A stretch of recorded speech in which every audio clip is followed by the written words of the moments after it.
Well, hi there. Welcome to Movie Review Mom. I'm the mom and I do the movie reviews. And if this is the very first time you're visiting my channel, yay, you're here. You found me. I'm so glad. My goal in my movie reviews is to give you the heads up so that you can understand what the content is and the quality is of films so you can make the best decision for you and your family as to whether or not you want to spend time or money or both watching a specific film.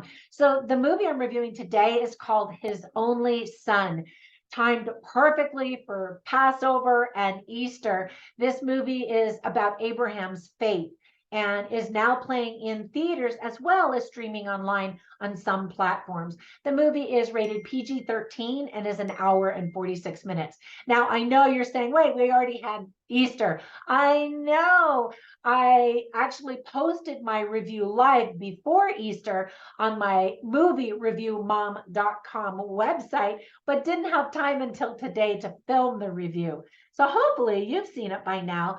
Comment down below and let me know what you think and what grade you would have given this. So my movie review mom grade for this film is a B, and let me explain why. All right, so I'm going to give you an overview in a nutshell where I'll point out things I liked, things I didn't like, as well as offer tips for parents, themes worth talking about after you see the movie, interesting lines, funny lines if there are any, and recommendations for other films that are sort of similar that I think you'll also really like. You ready to get started? Okay, in a nutshell, this religious movie is based on the Bible account of the prophet Abraham and a request from God that truly tested his faith. The movie was written, produced, and directed by David Helling. So kudos to David. He does it all for the very first time, in fact, which is amazing. In a recent interview, he explained that he did a lot of praying while working on this film to ensure that he would do this monumental story justice. So did he? Keep watching. First, let me tell you some of the things that I really liked about this movie. The movie is a great introduction to the story for those unfamiliar with the events, but it also offers a unique and fresh perspective on some of the characters who have studied or that we have studied for in the Old Testament for years even. The movie features actors I've never seen in anything before, and that's always kind of fun. The leading couple, Abraham and Sarah, are played by Nicholas Mawad and Sarah Syed. I hope I pronounced their names correctly. I thought that they both did a good job. One thing that's unique about this telling is that it weaves the Old Testament story with Jesus from the New Testament, illustrating the incredible symbolism and showing how the Jews should have been able to recognize Jesus as the Messiah that they were looking for when he came to earth to be sacrificed as the Lamb of God. There are so many symbols in this story that pointed to Christ. And of course, the New Testament verse says, quote, "For God so loved the world that he gave his only begotten son." And then the quote goes on.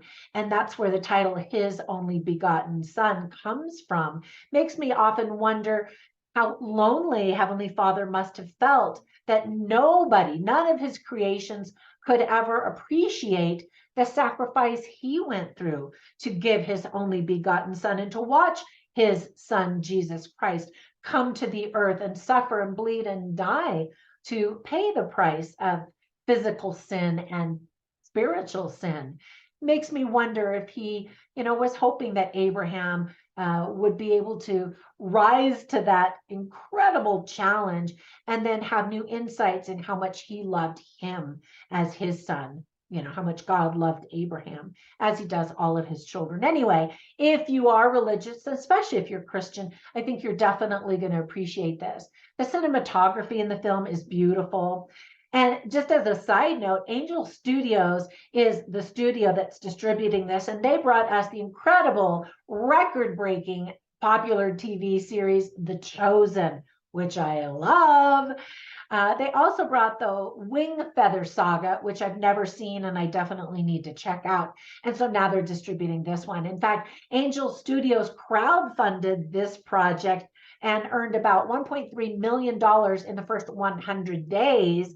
and then earned another 5.5 million at the box office during their opening weekend. So not bad.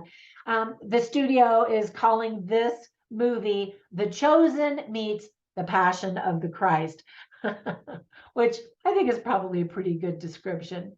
And it definitely, those numbers definitely tell you there is an audience out there that wants Christian movies that are faith building and uplifting, that there's an audience that is so tired of being preached at to politically and morally in terms of the woke agenda and all of that. And so I'm always happy when a new film comes out that meets those needs.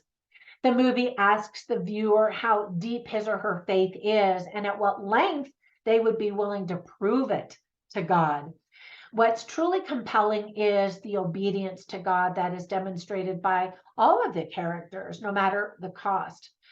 Now, there were some things I didn't like, although not too many. Some of the costumes and the fake wigs look like costumes and fake wigs and make the movie look like a very low budget movie and that it's amateurish. And so that's always disappointing. And that's kind of the cliche that we often hear with Christian movies.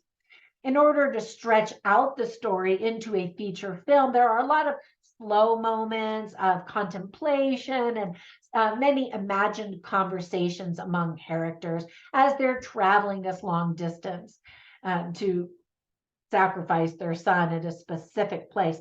And that specific place actually is important and symbolic for what happens later with the crucifixion of Jesus Christ. So pay attention to that, by the way.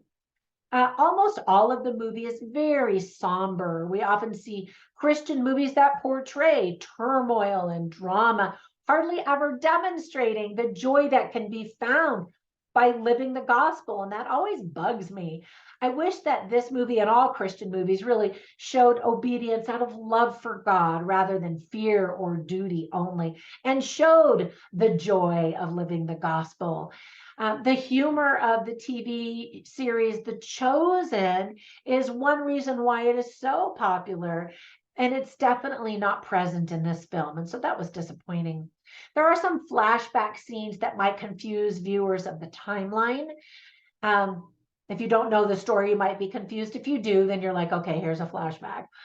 Sarah is portrayed as a woman without faith the majority of the time in this movie, and even one who is angry with God because she can't bear children. Now, I definitely understand that sentiment. I didn't always get pregnant when I wanted to get pregnant and have children. So I definitely felt her pain, and I think any mother would. However, the scriptures paint a very different picture. They actually tell us otherwise. For example, in Proverbs 31, it states, quote, "Who can find a virtuous woman? For her price is far above rubies." And they're talking about Sarah or Sarai and how wonderful of a wife she was. And so I've always thought of her as being very loving, kind, very patient, and willing to obey God and support her prophet husband. I've often wondered, did she know really that he was going to go sacrifice their son or not? And the scriptures tell us, that she did. And I can't even imagine how difficult that would have been.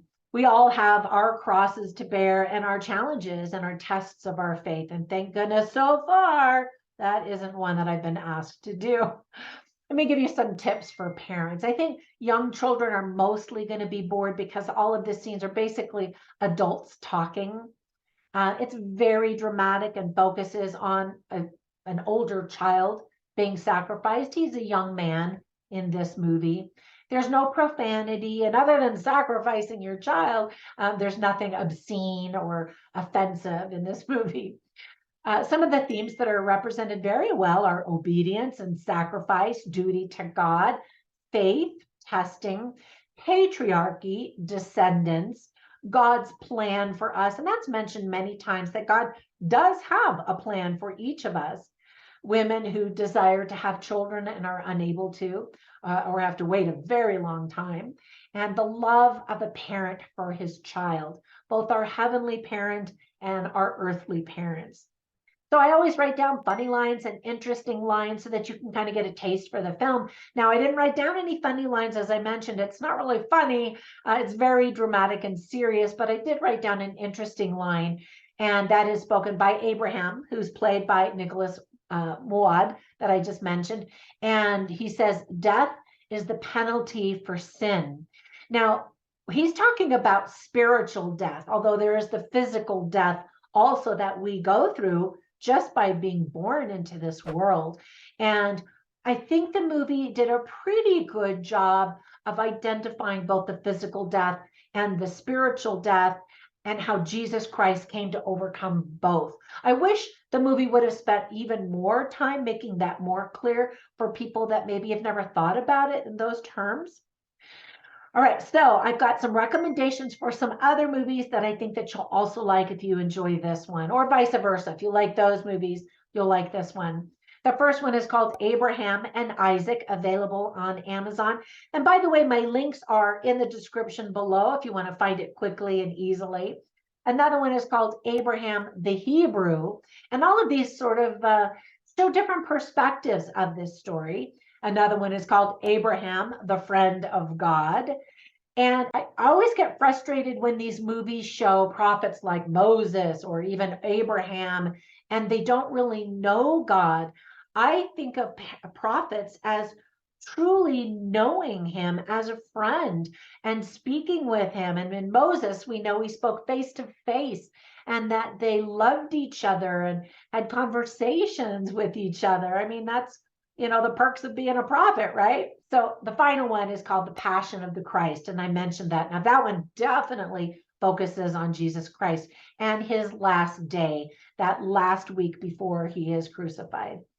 All right, I hope you had a wonderful Easter and Passover. We are still right in the thick of Passover and Ramadan, and I hope that you are feeling peace and love for others. I know over in Israel, it's been a bit hairy, and I want everybody to just calm down and love one another. I mean, isn't that what religion is supposed to do for us? I mean, for crying out loud. All right, have a fantastic day and special holiday season, and I will catch you in the next one. Bye for now.